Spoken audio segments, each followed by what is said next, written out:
Let me ask you something personal. When was the last time you felt completely at peace? Not distracted, not entertained, not busy. I mean real peace, quiet, steady, warm. The kind that sits deep in your chest and makes you smile for no reason. Most people go through life like they're always late for something. Even now, in your 60s, 70s, or beyond, you might still feel like you're rushing. Rushing where? Toward what?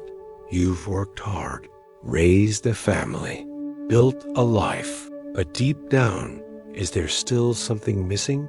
Here's the truth no one tells us when we're young. You can have a full house and feel empty. You can have years behind you and still feel like you're waiting for life to begin. But what if I told you that peace isn't something you find at the end of your life? It's something you carry inside you right now, waiting to be remembered. And in the next minutes, I'll help you find it not through religion or rituals, but through stillness, through awareness, through the wisdom of Buddhism. This might just be the most important conversation of your life. So let's begin. Let's start with something most people don't realize. We are restless because we confuse stillness with boredom. We've been conditioned to always be doing something, fixing, planning, remembering, regretting. But the Buddha said, peace comes from within. Do not seek it without. This means that every time we chase something outside, more money, more praise, more distractions, we miss the treasure buried inside. The restlessness you feel, it's not a flaw. It's a signal. It's your soul asking, can we finally rest now? You've done enough. You've tried hard enough. Now is the time to return to yourself.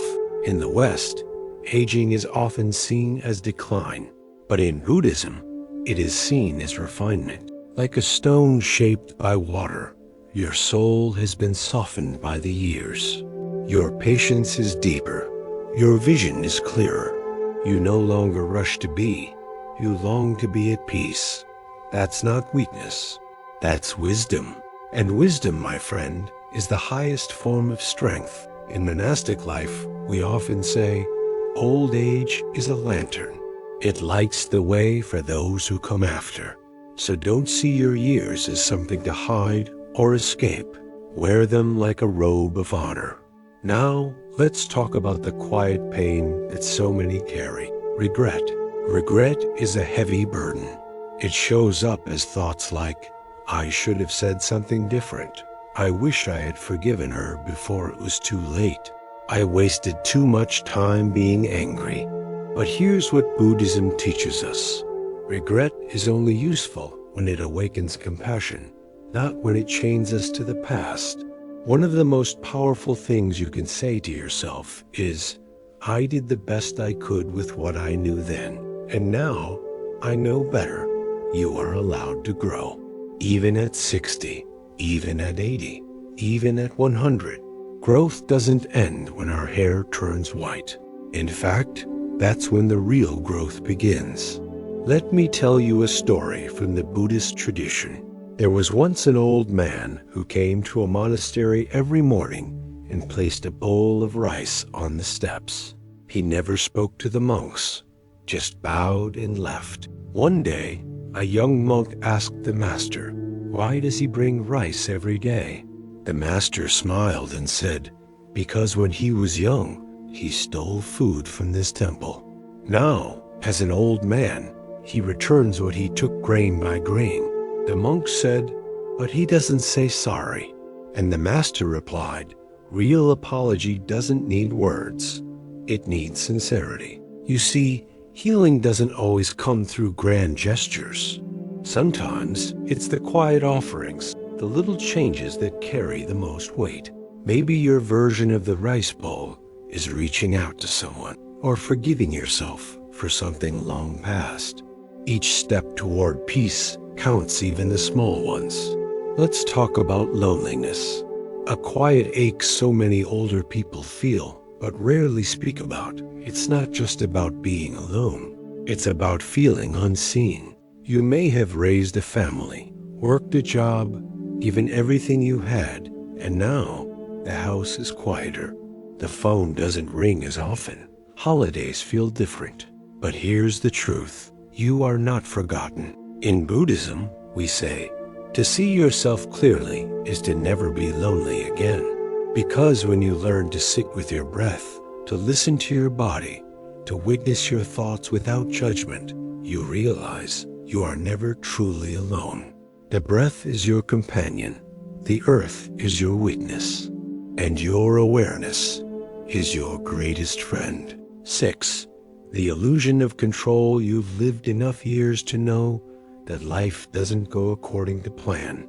People leave, bodies fail, things change.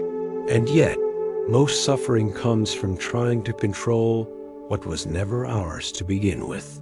In the monastery, we're taught a phrase, let go or be dragged. Clinging is like holding a rope that's burning your hands, but refusing to let go. When you release the rope, you're not giving up, you're choosing peace. Ask yourself now, what am I holding that's hurting me? And gently begin to loosen your grip. Now, a practical topic, money. You may worry about having enough, or maybe you grew up with very little and still carry a fear of losing everything. Buddhism doesn't say money is bad, but it warns us, if our self-worth depends on our bank account, we will never feel safe. The real security comes from simplicity. You don't need luxury to be rich. You need presence. You need clarity. You need the ability to sit quietly and say, this moment is enough.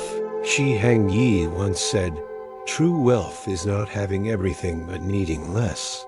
So as you plan your future, remember, don't just save for retirement. Save space in your heart for joy. Right now, as you sit here, I invite you to pause. Close your eyes if you feel safe doing so. Take one slow breath in. Hold it gently. Now breathe out slowly. This is called returning home. No matter how far your thoughts wander, your breath can bring you back.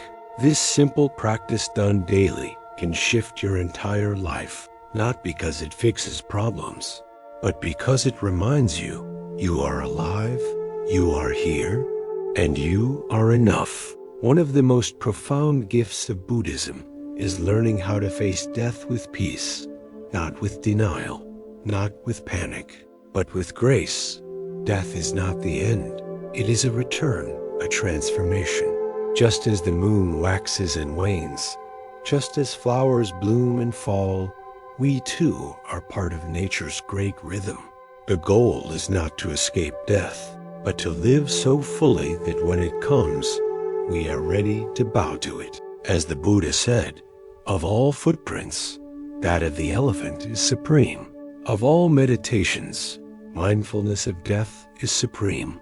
Not because it's sad, but because it reminds us to love while we can, forgive while we're here, and appreciate every breath we take. If you've stayed with me until now, I honor your presence. You've taken time not just to listen, but to look inside. And that takes courage. So before you go, take a moment to reflect. What truth spoke to your heart today? What small practice will you carry into tomorrow? And if this video has brought you peace even for a moment, please share it. Someone you love may need it more than you know. Leave a comment. I read every one. Subscribe if you feel called, and walk this path with me gently, slowly, with grace. You are not forgotten. You are not too late. You are not broken. You are simply human. And peace has been waiting for you all along. Breathe, smile, and may peace walk beside you now and always.